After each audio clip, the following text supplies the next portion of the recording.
Hi everyone and welcome to Dennis Deep Cuts, the 13th installment. Today I'm going to answer some questions that you've been asking.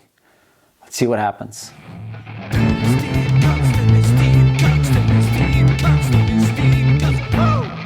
So first of all, I want to say thank you for all the awesome questions that you sent me. There's so many questions coming in that I decided to make this into a two-part episode. So today I will be focusing on the creative aspect of things, the band aspect of things, and then next week I'll be talking about my record collection and my record collecting and some more personal stuff. If you follow me on social media and such, you know that I usually only talk about my art, my music. I'm not that interested in sharing my personal life with you. I think it's a bit of a weird thing now with the advent of social media that everybody should be available and there's no secrets anymore. But since I'm inviting you into my home, I will answer some of your more personal questions as well, but that will have to wait until next week. Today we're talking more about creativity and art, and I'm very excited. So let's do it.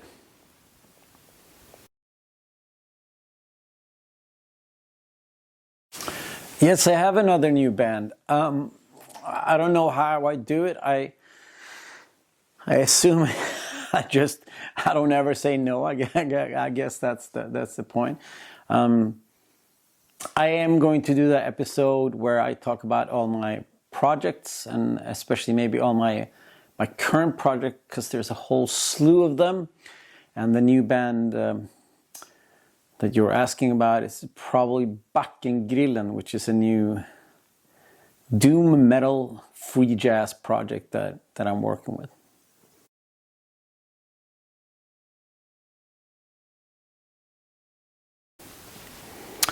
I don't really know where we are. We haven't played a show since 2009, and there was never an official communique being presented to the people saying that we broke up. So maybe we are in an indefinite hiatus, such as Fugazi. The good news is that we're all really good friends still. Me and Sarah obviously play together in both INVSN and our new punk band, Venice Casino. Inge has a solo project called Gatuplan, where I actually provided vocals to his latest record. And he wasn't against me for a long time. And Ludwig, the drummer from Noise Conspiracy, plays in Indochine, which is the biggest rock band from France, which is great for him. Lars, our guitar player, is the only one that, I'm sure he does music, but he's the only one that's not a musician still. So we talked a bit about trying to reissue all the vinyl, because it's been out of print for a long time, and especially the last two records, Armed Love and Cross My Calling, they were very, very limited vinyl releases. So that's something we're talking about doing, and if that happens, who knows? My door is always open. My door is always open. If I feel like doing something, I will do it, and if we feel like playing shows with the International Noise Conspiracy again, it might happen sometime in the future. I mean, I'm not sure I need more bands or more projects, but who knows? Cut the Crap. It's one of those records I want to do a show about, where I want to talk about that record and how a band that went into the studio with the idea of let's go back to the basics, let's go back to the roots and do a punk record, and ends up with a record like Cut the Crap. So I'm not going to talk too much about it now. I will do an episode on Cut the Crap, because it's a very, very, very fascinating record. Fascinating record, let's put it like that.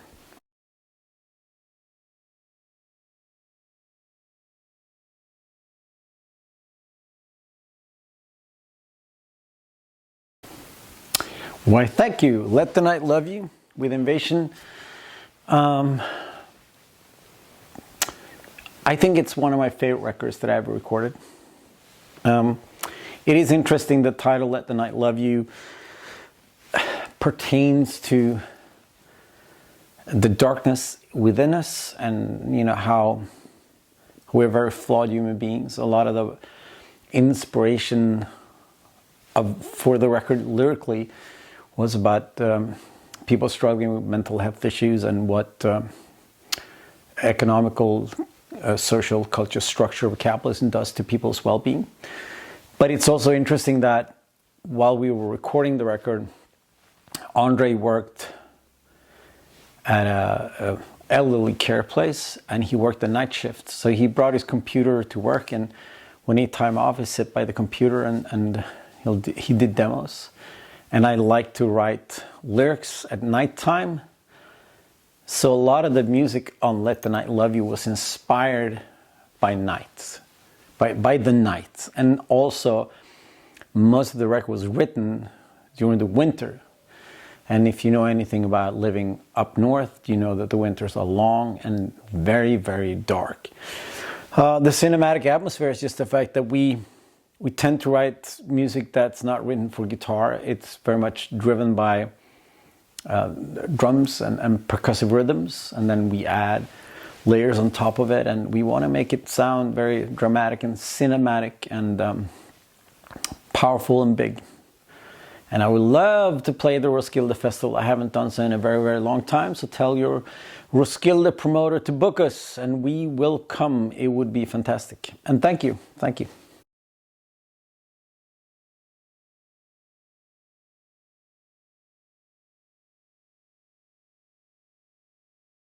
Not really sure how to answer this question, because I'm not sure there is a weird financing scheme in Sweden. Artists and musicians pay a lot of taxes on their work, which is, you know, can be a bit frustrating. But artists and musicians in Sweden also have the ability to apply for grants and funds, and we can actually get a lot of backing from the Swedish government, or at least we used to. Now we have a extreme right-wing government that does not care about culture or art or anything like that, so we'll see what happens. But we used to be able to get a lot of help from the government, both with subsidizing practice spaces or subsidizing touring and recordings. So I don't really mind paying taxes as long as the taxes goes to stuff that's great for the common good. And I would say that music and art and culture is great for the common good, great for all of us. Imagine a world without art, imagine a world without music. Imagine, you know, sitting there in complete silence, counting your money like a sucker. I don't know about the Hive situation. It did not have anything to do with the Swedish government. It was like a weird publishing deal that they did. And then one day all their money was gone. And it was something that, super frustrating, of course. And it took a lot of their time and energy and ability to try to sort that out. And in the end, I think they lost the trial, which is super sad. Hives are really good friends of ours, and we've known them. I think the first show that we played with the Hives was maybe 1994. Refused played a show with the Hives. They're great guys, and I was very sorry to see them get fucked over financially.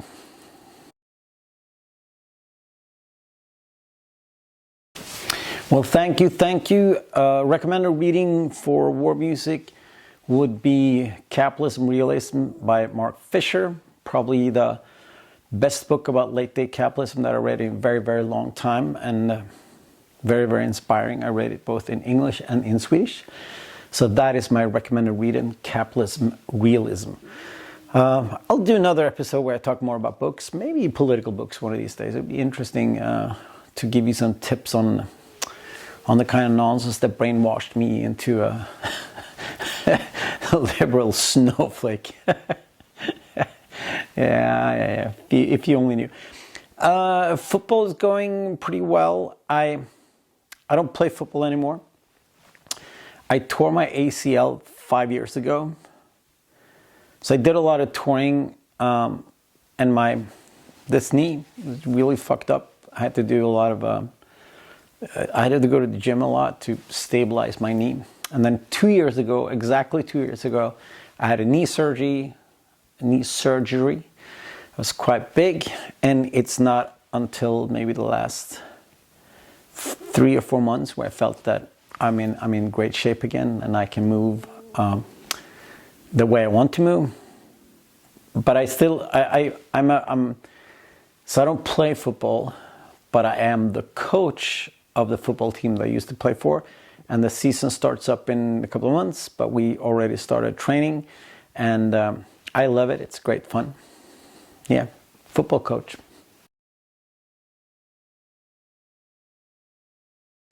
So I got to say that if someone pitches the idea of a refused biopic, and then that gets pushed through to like development and it actually happens, I think there's a lot of people that need to get fired, because there's nothing in our story that I think is worthy of a biopic treatment. I mean, it would be flattering if people thought so, and there are snippets in our career that are quite exciting, but it's not really that exciting. Also, anytime anybody wants to tell a story about my life or my band, that's not me or David or Chris or someone, I don't like it. I don't like it at all. I think it's weird when people sort of take it upon themselves to explain my life and my motivation and my trajectory. So I probably wouldn't be too excited about a biopic about Refused, and neither would you. I promise you, you wouldn't be that excited about it.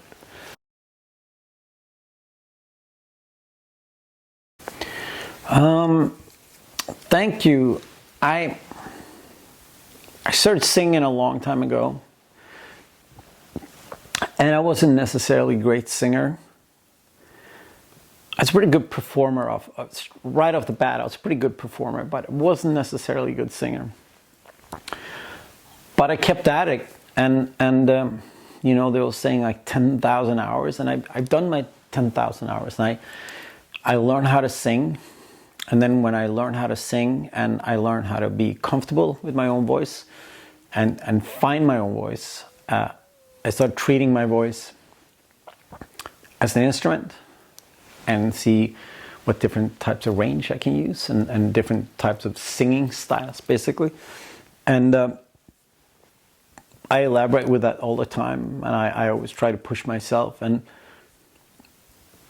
I work a lot on my singing. I put in the hours to sing as much as possible and to always try to find new ways of singing. And if you look at the range between listen to a song like It's a Calling with INVSN, and then you listen to any song with Refused, it's quite a big range of what I do with my voice. And even now with Backengrillen, I started using effect pedals to even use my voice even more as an instrument. But I think there are no real shortcuts. Some people are blessed with a voice that just sounds great right away, but most of it's just hard work. And also, don't be afraid to make a fool out of yourself. Yeah, I think that's a key factor. Just try weird stuff, and then sometimes that weird stuff makes sense.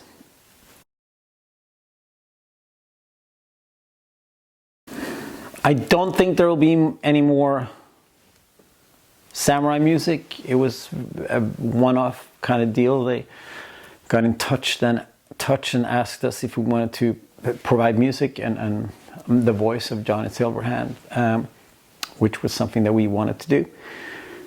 A couple of the songs, half of the songs maybe, are Refused songs that we were writing on for war music, but for reasons we didn't finish them. So when we got asked, we had a bunch of drafts and demos that we finalized and made it into the Samurai project. I mean, who knows if they're doing a cyberpunk, the sequel, and they want more music, that might be a conversation, but I don't really see that happening. It was a cool one-off deal, and I'm glad that a lot of people discovered Refused and my music because of Samurai. It's pretty cool.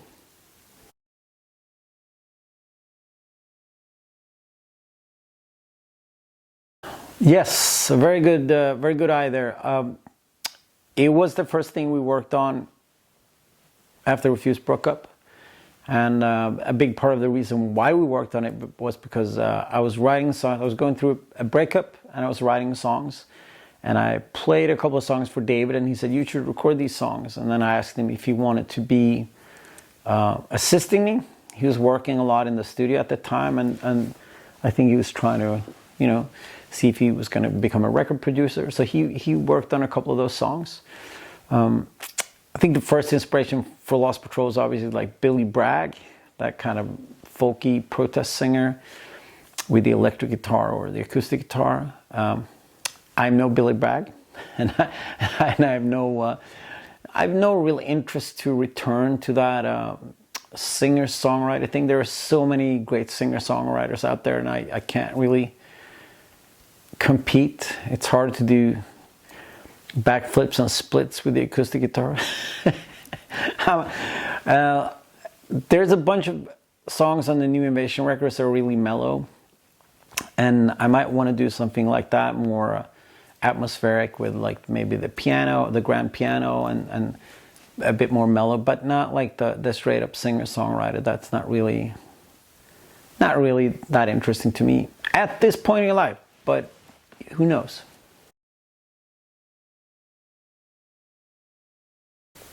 Yes, I am doing a North America tour with Fake Names in April.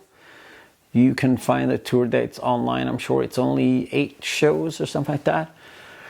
But as far as any other bands, we have no planned touring in North America at the moment. I'm sure somewhere along the line Refused my tour again, maybe.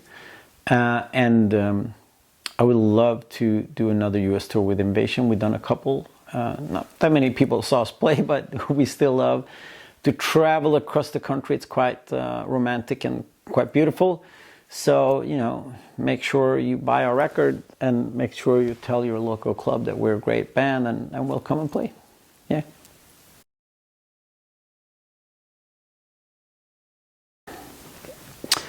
The process of writing a Refused record, that could be its own documentary, and it will be long and kind of boring and very complicated. So I'm not even going to go into that and try to tell you how that process works, because it's insane. I will say that the political landscape of the world makes it easy to write lyrics. Just open up the newspaper or whatever, and there's always stuff to write about. And when we were writing for Freedom, me and David actually spent a lot of time mapping out like a roadmap, almost a mind map of what we wanted to write about and how we wanted to approach these different subjects. And we spent a lot of time writing those lyrics. But for war music, we wanted it to be a bit more spontaneous and off the cuff. So a lot of times we were in the studio recording, and we had a little bit of a draft.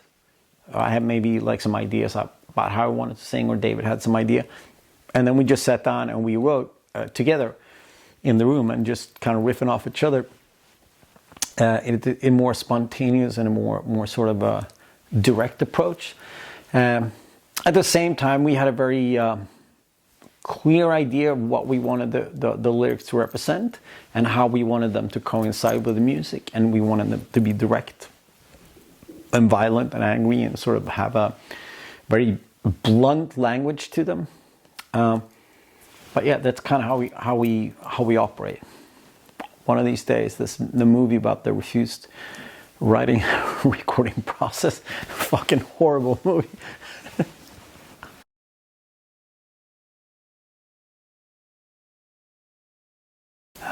And yeah, tying in on the previous question, I write from a political perspective in almost everything that I do, because I have an ideology and I have an idea about what I want to convey to the world, and which I think is important to have a sort of basic foundation of political ideas, so you don't just get swayed by populism and nonsense that people spew today. If you have an ideology, you're pretty safe and secure in the way you see the world and how you see economical, political, social structures. I became political through punk. I was raised in a very apolitical home. We didn't talk about politics or anything like that. But I discovered punk and hardcore, Dead Kennedys, The Clash, even early Bad Religion, and everything that came with that made me want to learn about politics, made me study politics. I actually had the dream I wanted to be a teacher in political science, but my grades in school were horrible. So that was not meant to be, and I just kept playing music. Once you reach a certain point in your life and you become comfortable and secure in your political ideas, not just posturing and posing, because a lot of punk and hardcore is kind of filled with the idea that you sing about politics because it's like a part of the package deal, and for me that's not the case. But even when I sing about different things, I sing about love or relationships, they're rooted in a political analysis of the world, basically, which I think is an important thing. I try not to, depending on the band, I guess, this is also a show that I would like to do when I talk about the difference between the bands, but Refuse is pretty blunt, hit people over the head with the politics, fake names, a little bit in between, and then you have something like INVSN where it's a bit more personal, a bit different approach to it. But the politics is always there because my thoughts and my ideas are always going to be with me when I write music. Maybe that didn't answer the question, but there you have it. About cyberpunk and samurai, the first, it's coming out on vinyl. I don't know when. They sent me this just a couple of weeks ago. Samurai, wake the fuck up. Here's the full EP. It is coming out on vinyl sometime soon. It's pretty cool. I didn't play the game. I don't even own a console of any kind. It's quite interesting because I also did a Metal Hellsinger game recently where I lended my voice to a game.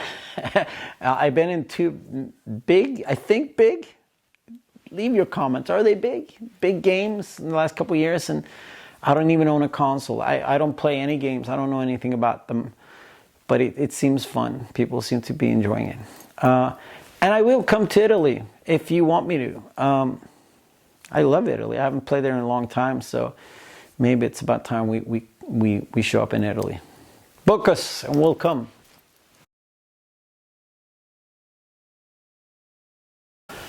I learned how to scream like that, just trial and error, I think. When I started singing, I was more, I wasn't screaming, I was more yelling. And then we recorded the Refuse demo, and the producer, the guy that recorded, said, you should scream, just scream more. And I did, and I started screaming. And I became pretty good at it. But I also practiced a lot. I learned how to scream from my stomach so that I could use all that power. Because if you scream from your chest or if you scream from your throat, you'll blow out your throat immediately. So you have to scream from your stomach. Even like when we play Refuse show and I have a really good show, I get like stomach ache from like workout. And I think that's a good thing.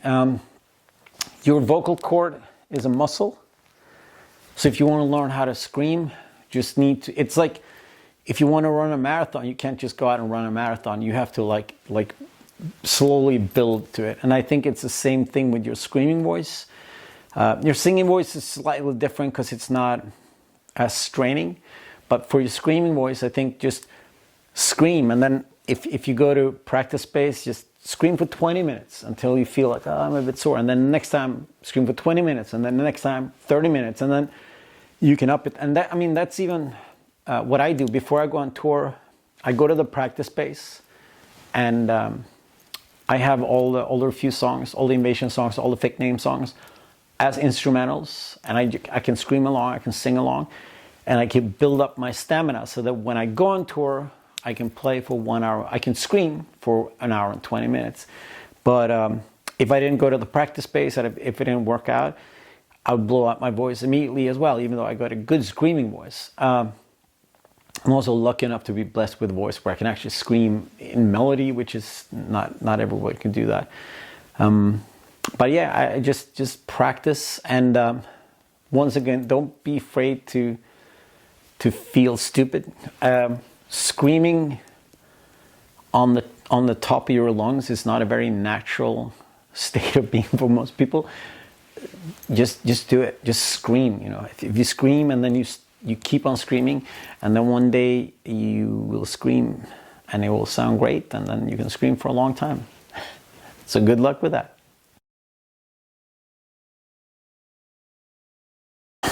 So is this the question that everybody been waiting for? Huh?